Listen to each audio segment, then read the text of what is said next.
we're going to now have a look at what is commonly called stripping toms. So this is another form of gating, which is the concept of getting rid of more audio when we don't need it. So if we have a look at our tom tracks here, I'm going to switch the group off and just solo these two toms. Now, these two toms here are basically got microphones going. We'll make them a bit bigger too, so we can see. We've got hits at the start here where you can see, and go.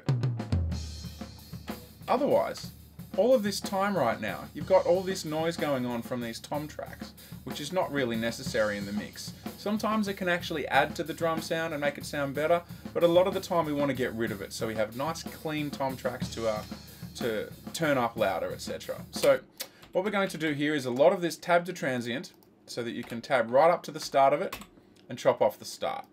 Okay, so we're doing this with both these tom tracks, and we can usually click a bit after it. You listen to how long the tom lasts for and find out where you think that tom signal is finished making sound, and we're going to chop it there and then fade it out. So if we have a listen here,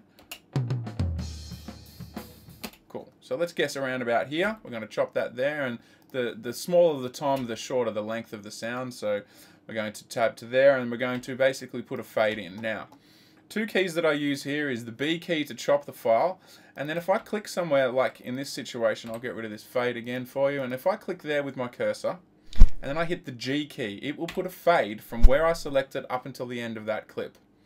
If I use the D key, it would put a fade from the beginning of the clip, which is obviously not what we want here, but it's good to know how these different keys work. So the G key will give you a fade to the end. So you can go through your whole track here, tab to transient up to here, tab to transient, and once you've finished with that signal, B it, chop it, and then do the fade out. So we've got fades like this, and you can go through your whole track and do this little stripping procedure, which is going to clean up the track and make it sound neater. So another really bit more in-depth form of editing.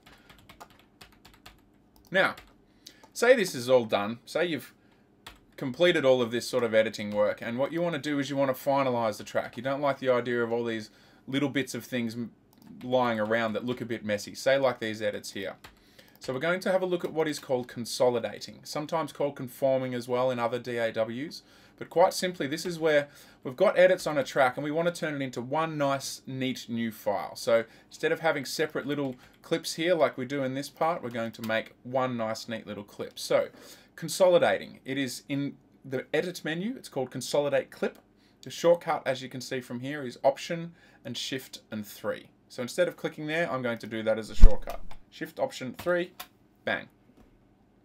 It will now render and make a completely new clip of what we had on that track. So now it looks nice and neat. You can't even tell there's been any editing going on there whatsoever. So that's consolidating and stripping toms.